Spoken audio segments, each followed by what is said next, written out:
la historia del porqué de Corrientes es casi inconmensurable. El desarrollo de la historia provincial adquiere dimensiones que en cada periodo de su existencia forma parte de la identidad propia que va a construir el gen de la correntinidad.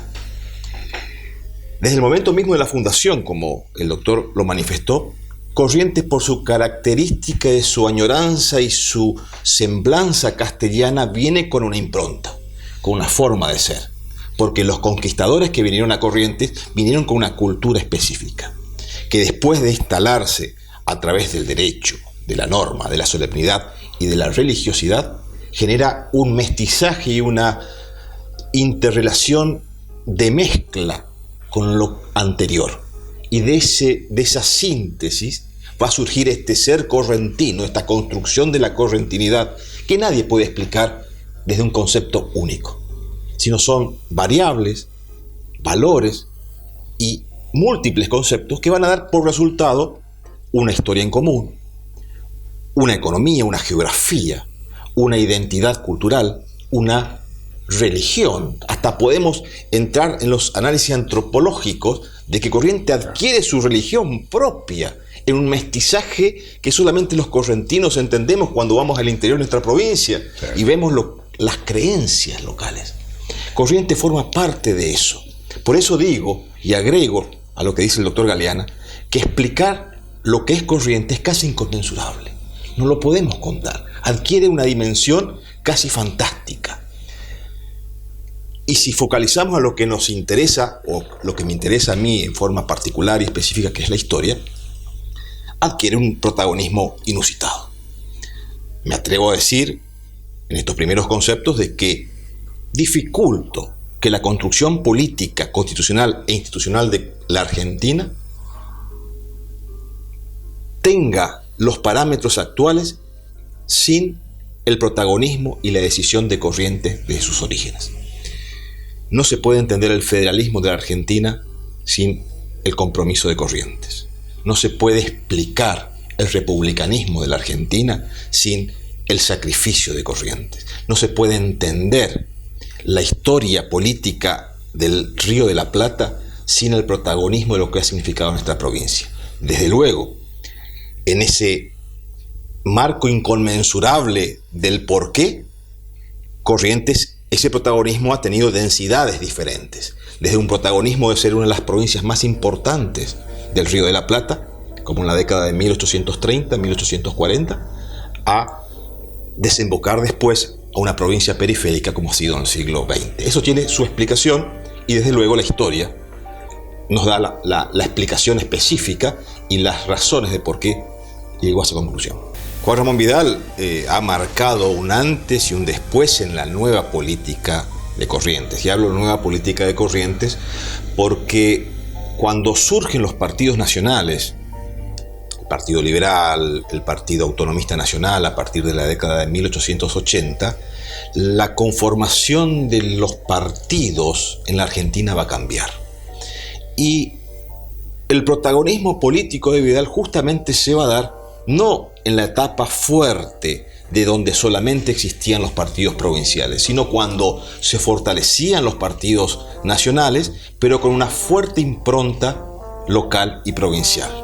Es decir, Corrientes ha sido uno de los pocos distritos en donde los partidos nacionales tuvieron presencia, fueron protagonistas, pero no dejaron de tener su perfil dentro del contexto provincial.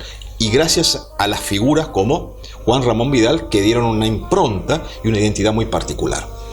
Quiero rescatar una de las cuestiones, hablando de las polémicas y de las cuestiones vinculadas a los periodos de gobierno de Vidal. Una de las más cuestionadas fue en 1888, cuando Vidal fue gobernador, fallece en Asunción Domingo Faustino Sarmiento. Con Sarmiento, o con Sarmiento, había una postura muy particular, sobre todo el Partido Liberal. En sus obras completas, en uno de sus tomos, el tomo 32, Domingo Faustino Sarmiento hace toda una construcción, un análisis de la política de Corrientes, donde surgen los Pampín, los Reguera, los hombres del Partido Liberal, los Vaiviene, en donde no comulgaban con Sarmiento. Desde entonces, esa parte de la correntinidad, hay un gran rechazo hacia la figura de Sarmiento. En el año 88 fallece en Asunción y, siendo gobernador, Vidal hace que el cuerpo de Sarmiento venga a Corrientes. El expresidente debería estar en Corrientes.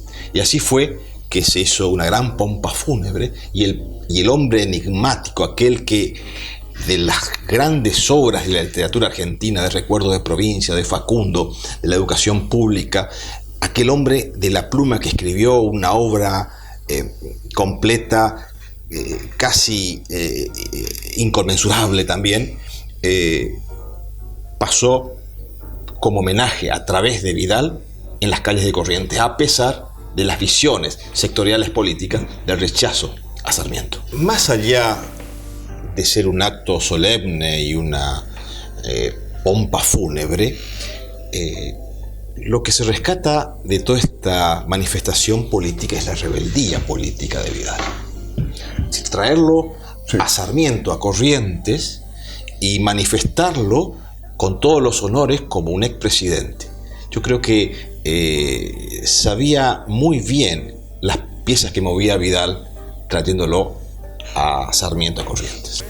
No es fácil también explicar a Corrientes, porque es una síntesis de varios factores y varios elementos que la van a hacer única, casi inigualable. Su ubicación geográfica, un punto específico ubicado en un territorio de frontera, y cuando hablo de un territorio de frontera implica eso un espacio de permanente y latente peligro, vinculado con el Paraguay por el norte, los avipones por el oeste, el este por las Misiones y el Paraguay, por el Brasil, y el sur el puerto de Buenos Aires. Esto generaba y daba a la propia Corrientes un marco geográfico de aislamiento, de un aislamiento que se va a profundizar en el siglo XIX. Pero específicamente la guerra del Paraguay, y después voy a adornar un poco cómo es Corrientes, cómo fue Corrientes en aquella época. En el desarrollo del siglo XIX, la guerra del Paraguay va a tener una impronta y un protagonismo determinante en la provincia. Va a haber una Corrientes antes y después de la guerra del Paraguay. Y van a haber dos elementos que rápidamente se van a notar en esa diferenciación. Aún más, el periodo, el quinquenio de la guerra del Paraguay va a actuar como una bisagra. La Corrientes anterior a la guerra del Paraguay va a ser la corriente romántica, la corriente del protagonismo, la corriente del coraje, de la lanza, de la Constitución, de Ferré, de Pujol, de la norma, del federalismo y del protagonismo nacional. Pero después de la guerra del Paraguay va a comenzar a virar el interés de Corrientes. Ya Corrientes no va a existir de sus límites para afuera, no va a construir ya la Argentina que la construyó, no va a construir ya la Constitución que la hizo propia, no va a luchar por el federalismo que ya lo instaló, sino después de la guerra del Paraguay, Corrientes se va a encerrar a sí misma. Pero esto no va a quitar de que la intensidad de su política y la intensidad de su pasión por la construcción sea distinta. Va a variar el objetivo, pero no su intensidad, porque a partir de 1870, cuando termina la guerra del Paraguay, Corrientes va a tener una vida política intensa en sus entrañas. El Partido Autonomista, el Partido Liberal, sediciones, revoluciones, colocar un gobernador a través de una batalla, como la batalla de Ifrán, 300 muertos para instalar un gobernador.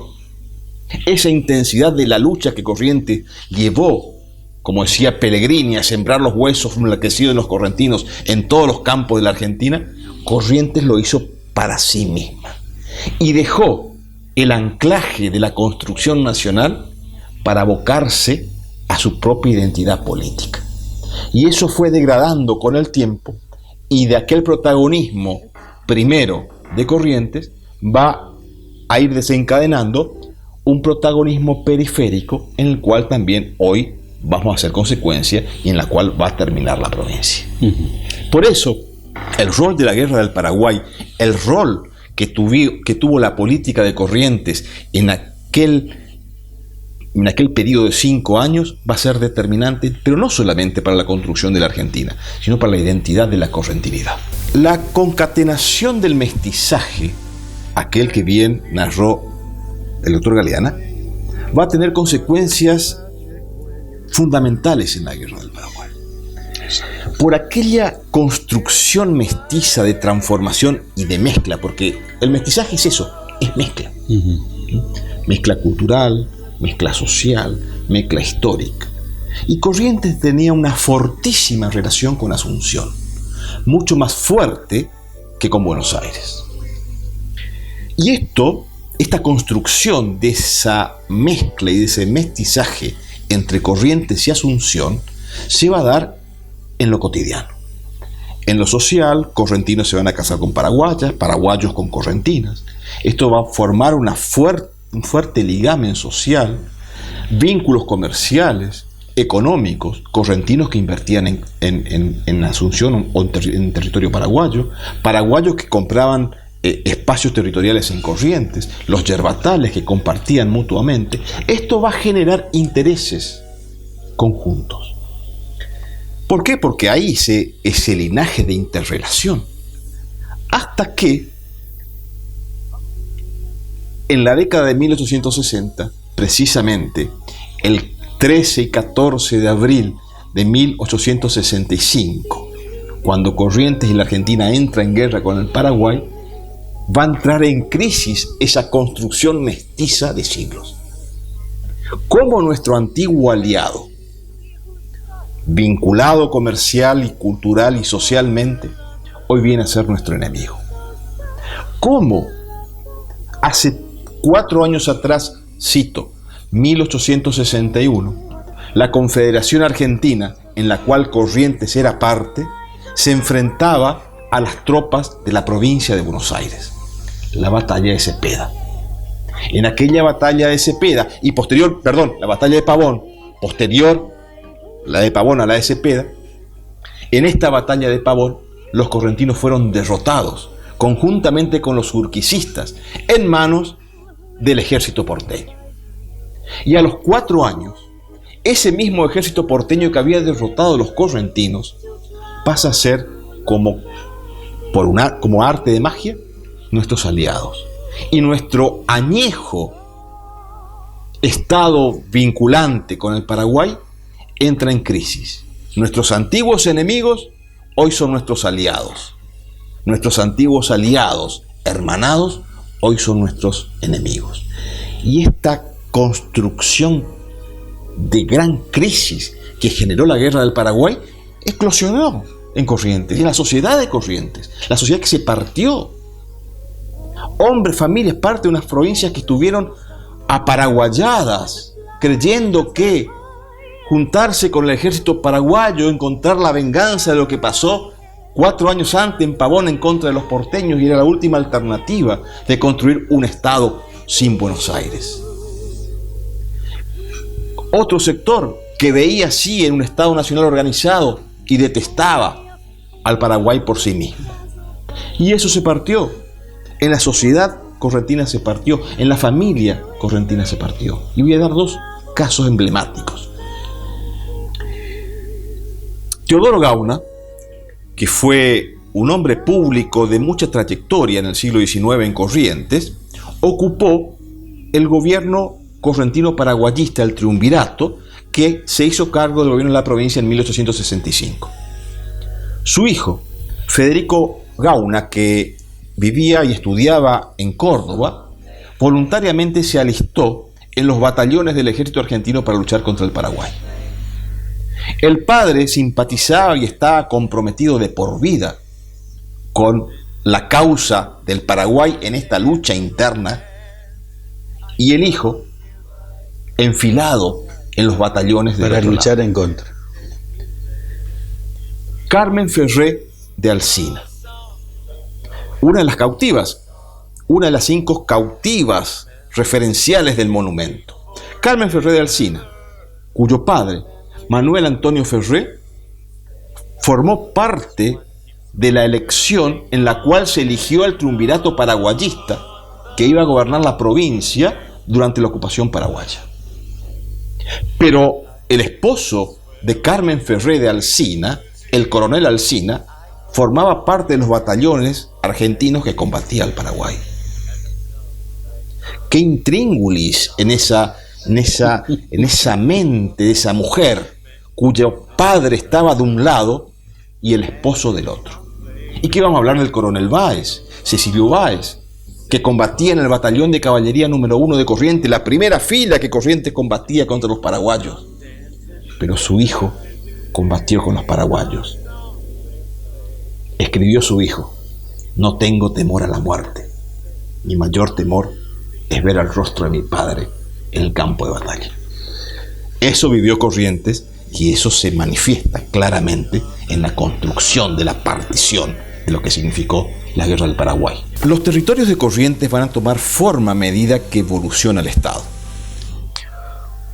Como todos estos territorios fuimos herederos de la construcción administrativa virreinal española, sí, los límites internos estaban, digamos, no inmersos en conflictos ancestrales, sino formaban parte de la misma administración, que simplemente había una diferencia jurisdiccional. Razón por la cual, como bien dijo el doctor Galeana, Corrientes tenía posesión de territorios al otro lado del río Paraná, el Curupaití, la tierra del Ñumbucú y otros espacios, en donde también el Paraguay reclamaba espacios a este lado de la vera del río Paraná. Tranquera de Loreto, las partes de las Misiones, etcétera, etcétera. Cuando se produce el proceso revolucionario a principios del siglo XIX, entra en crisis la repartición jurisdiccional y las competencias de los espacios.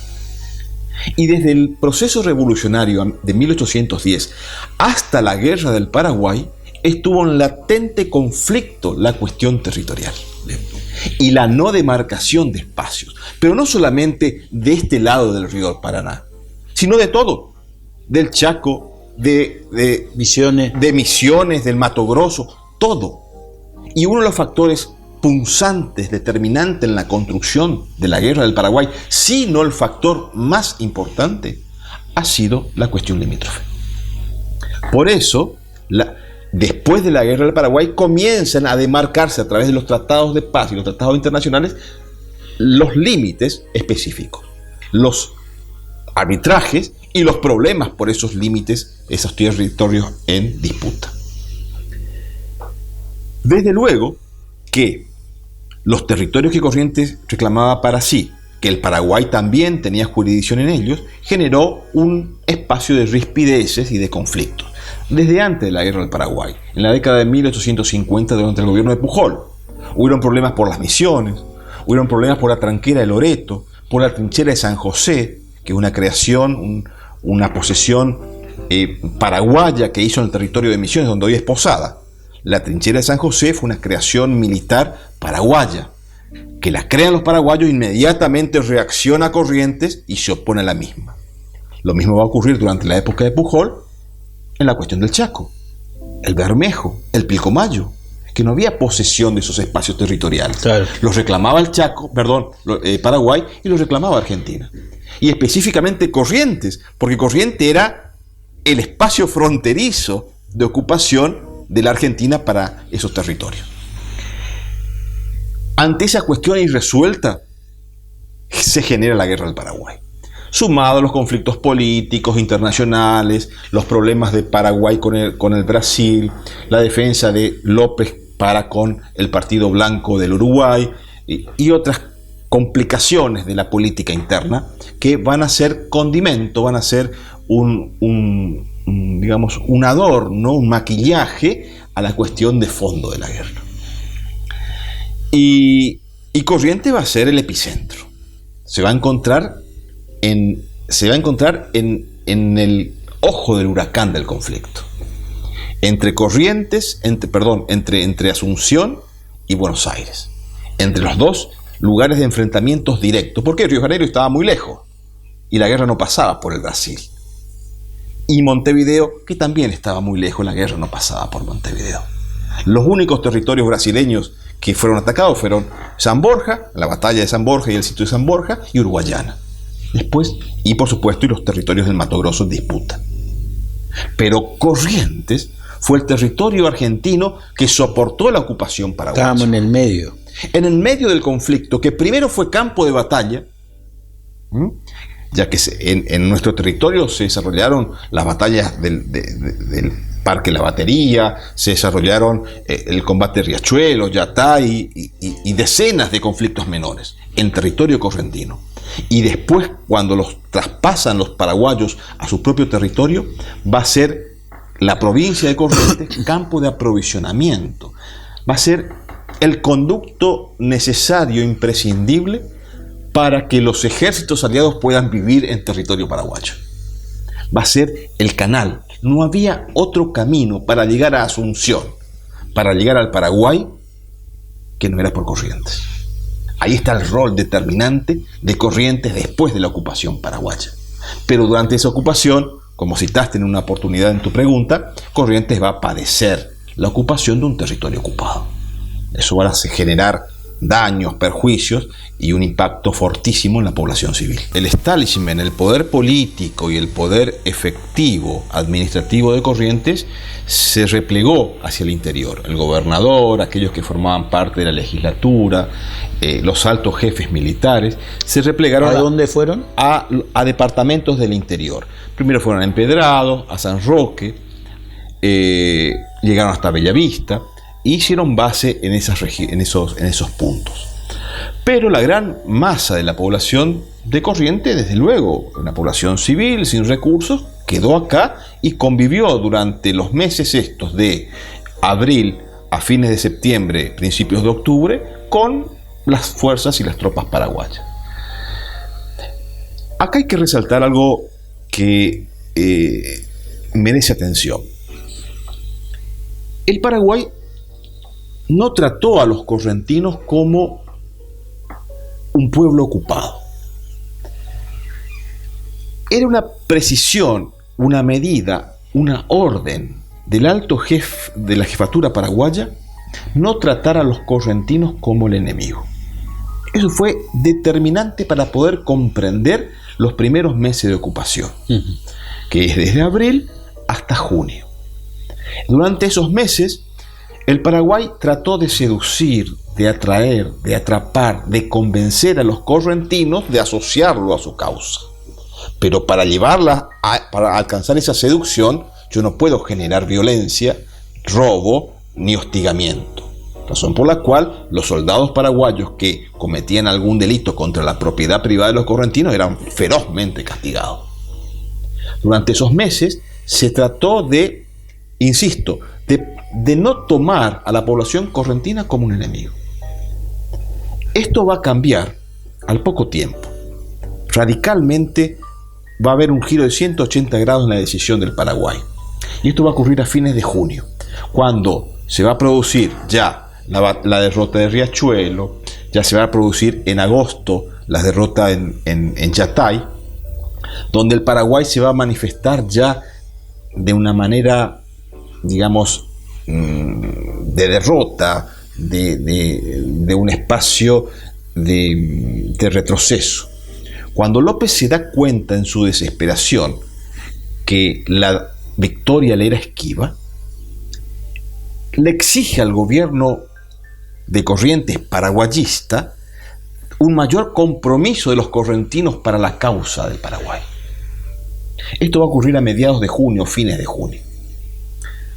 Y el Corrientes, o el sector, no sé si minúsculo, mayoritario, no hay porcentaje, pero existió ese sector de que simpatizó con el Paraguay, entregó lo que pudo en esa alianza pretendida con el Paraguay. Pero López exigía más. Y hay una correspondencia en el archivo histórico de la provincia de Corrientes, en donde López le exige al gobierno correntino que debe entregar y abocarse a la causa con más ahínco de lo que hizo hasta ahora, o si no, serán los correntinos considerados como enemigos, tanto como los porteños. Y así fue. Y a partir de julio comenzó una revancha del Paraguay para con los correntinos. Y ahí comienzan los saqueos, comienza la destrucción de las estancias, se llevan a las cautivas en julio. En el mes de julio arrebatan a las cautivas emblemáticas, estas que conocemos. Pero ¿por qué en julio y no en abril, no en mayo, no en junio? Fue en julio cuando viró la política de López para con los corrientes. ¿No me ayudaron? Hago esta actitud, tomo esta conducta. Y así se comienza a explicar esa política del Paraguay para con Corrientes, que fue dubitativa, dual, en un primer momento de la ocupación y en la última parte de la misma.